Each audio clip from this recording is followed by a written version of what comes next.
In West Asia, tensions are flaring once again, this time between Israel and Lebanon. Israeli jets have carried out fresh airstrikes in Lebanon. Israel says the targets were Hezbollah positions and weapons depots hidden inside civilian areas. Lebanon says these were unprovoked attacks on its territory. These strikes come almost a year after a US brokered ceasefire between Israel and Lebanon, a deal that had ended months of fighting. That truce now appears to be unraveling. Israel says Hezbollah is violating it by rebuilding its military strength near the border. Lebanon says it's Israel that is breaking the peace. I guess the question is, can they contain the hostilities, or will this blow up into another full-scale war? Here's our report. Tensions are peaking between Israel and Lebanon once again. Southern Lebanon is under heavy fire. Israeli jets have struck several towns near the border. Israel says the targets were Hezbollah sites. They were targeting weapons storage facilities built inside civilian areas. Before the strikes, residents were told to leave.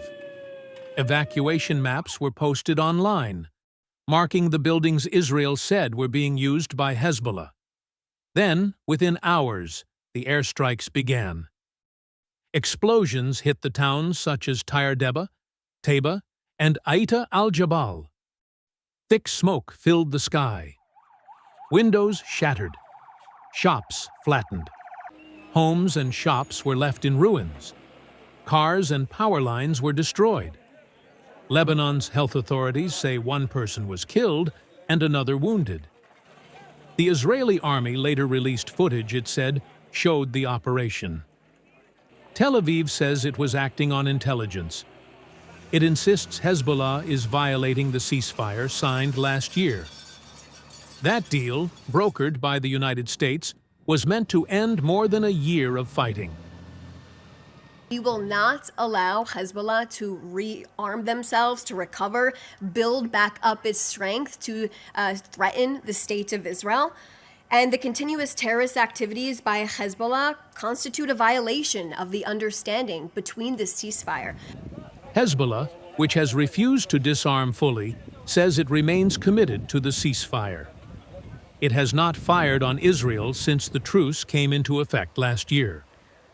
But it insists it has the right to resist Israeli aggression. Beirut says the latest airstrikes are a dangerous provocation. The Lebanese president called them a fully fledged crime, accusing Israel of rejecting diplomatic outreach. Lebanon's cabinet also met after the bombings. The government said negotiation is the only option to stop Israeli attacks. Meanwhile, UN peacekeepers say the strikes violate Security Council Resolution 1701. That's the same resolution that's kept fragile calm since the 2006 war. The UN mission has urged both sides to de-escalate before the situation spirals further.